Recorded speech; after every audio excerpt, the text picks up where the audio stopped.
It's 8:37. You're watching and listening to Breakfast with Martin and Ellie. And it's time to go through the papers now. And joining us this morning is political strategist and former advisor to Tony Blair, John McTiernan, and journalist and author Ella Whelan. Really good to see you both today. And Ella, let's start with you, shall we, in the Times, about AI. Yes, so this is Sajid Javid writing about the fears that he has about the future of AI. Javid, a former Home Secretary and also a former advisor to an artificial intelligence firm in America.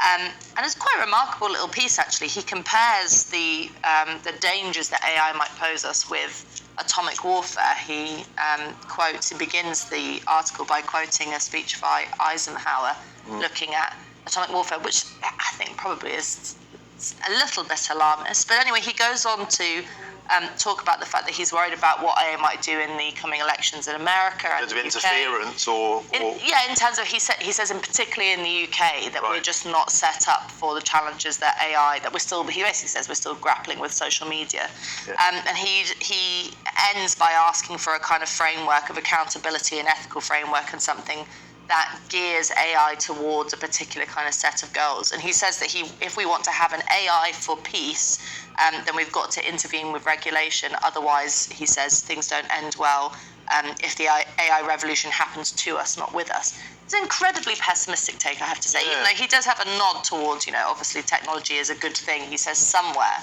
But I think the panic about AI, it links, particularly from a conservative politician at the moment, is linked in with a sort of panic around social media, the online safety bill, and this idea that if that technology, uncontrolled by a government, will do terrible things, rather than actually doing some exciting things and things that could, having some innovations that aren't hampered by oppressive ethical framework, fine, but sort of oppressive regulation can actually lead us to some exciting And indeed, places. he's in America pitching for that precise role. He wants to be the international watchdog of AI globally. Yes, this piece comes just directly under in the Times a big spread on Sunak's trip to America. So there's no question behind why Javid is now coming out and talking about AI and flashing his credentials.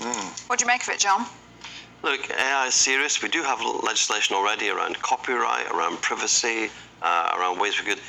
If it's as serious as nuclear weapons, we should be banning the private sector from developing it. We don't let the private sector just develop nuclear weapons. So people need to get serious about their analogies. It's a large language model. It means that what it produces is based on these papers, on what we've blogged, and at the moment, I'm not that scared of it. I'm scared of the hype, actually, more than anything else. Fair point. Yeah, that there is a lot of kind of catastrophe being talked around anything. I just figure, people I think should be more worried about AI replacing their jobs and their ability to work, rather than the world's going to end tomorrow. Most of it, I think the biggest problem with AI at the moment is in education, with kids cheating on their coursework, which is a bad thing. We should care about that. We should deal with it. Not quite in the same league as atomic warfare. But when Lotus Notes, when the first online accounting software came in, 400,000 accountants lost their jobs in America.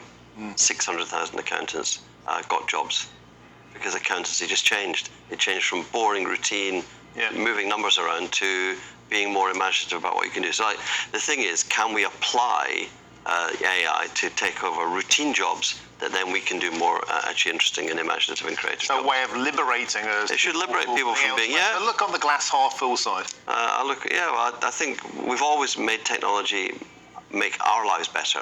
And the question is, how do we harness this to make lives better? How do we find new drugs? How do we find all of those things that can actually make life better? All right, John, moving on to a story of yours in The Sun. Baffling code. What's this? It's the Met have produced a dictionary, a Bible of all of their acronyms. So, do you know what a piano is? No. Piano is a personal injury accident notification online. Or an MSN is a most significant nibble. Nibble? Yeah, I know, nibble. Maybe it's a nibble of intelligence. Some of them are not AMI, apparent mental illness. I think the thing is, all organizations, I was in the MOD as an advisor, we had a gigantic thing too. All organizations have, we call them TLAs, 3-letter acronyms. Lots and lots of acronyms and things to sum up everything. And it's like there is an internal jargon of policing. There's meant to be one also in hospitals. NFN. Normal for Norfolk, and all the insulting ones that they use. Are these things for brevity of thought, just to kind of streamline things, or is it actually more of a kind of code to lock people out, and is it confusing for the public? I think it is meant to speed things up for communicating internally, but sometimes it can make you feel like an outsider, particularly when people from outside the profession are involved. Like, I think having this kind of thing, it'll be available online. People will be able to look at it themselves, and so I hope that they've prepared themselves against anything that might seem unacceptable to normal sensibilities. I mean, 2,000 terms, though, that's going to be difficult for any officer to get their head around, on top of everything else they've got on their plate.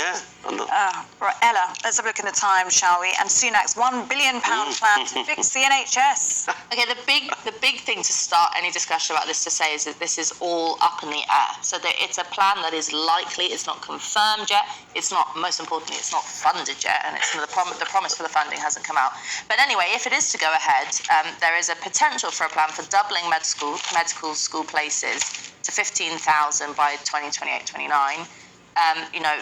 Quite significant numbers, 24,000 nurses and midwives to be trained by 2030. Crucially, within those plans is that a lot of that would be apprenticeships. They'd be working on the job, so you'd be almost immediately in hospitals, in GP centres, working. At the moment, there's a bit of a problem with a lag because lots of places in healthcare require a degree, and so it takes years before you actually get into doing the job. The plan is that this might be announced by July the 5th, which is the 75th anniversary of the NHS, so there's a lot of kind of scrambling to try and tie bows and dot I's and cross T's. But there is this big question, and some of the people high up in the NHS are quoted in the Times here saying, well, if it's not fully funded, then we can't plan for it.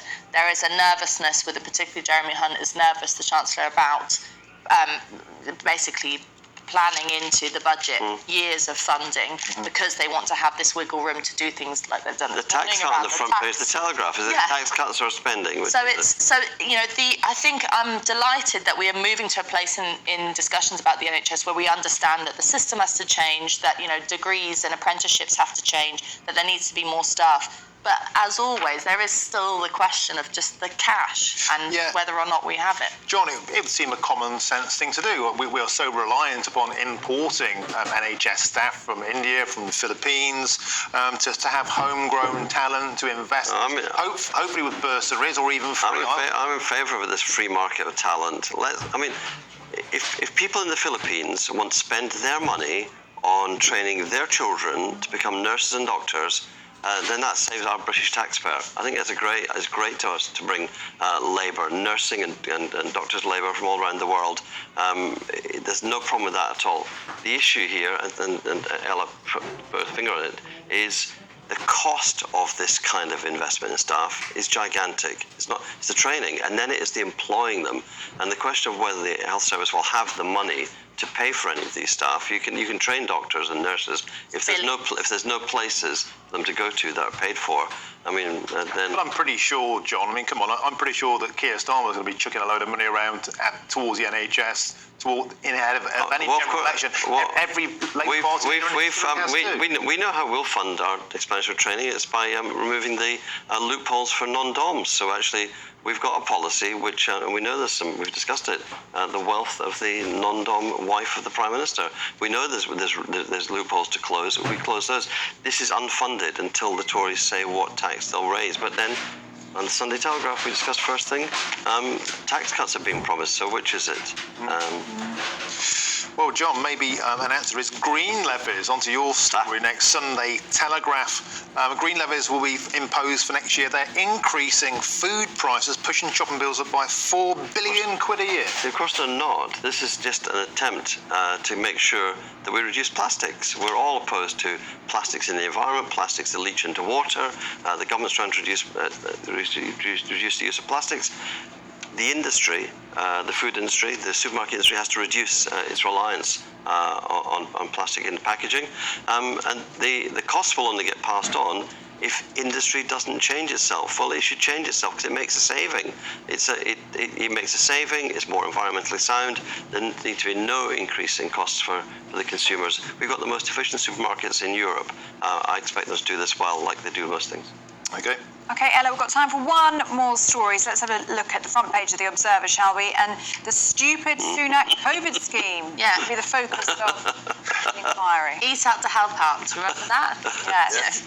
Eat out to spread out. Eat out to spread out. I took part in that Was that offer, for a and I meal? Yeah, I did. enjoyed it. Yeah, It was so much cheaper than eating at home at one point. Yeah, well, Yeah, talking that's about true. all this shrinkflation and stuff, I mean, those are the days. But this is actually a relatively petulant intervention from one of the people who was working in SAGE, Professor John Edmonds of the London School of Hygiene and Tropical Medicine, who's, well, if I'm to be fair, he's making a point of saying that the government constantly said they were following the science. All we're doing is following the science. It was just reading from the Bible.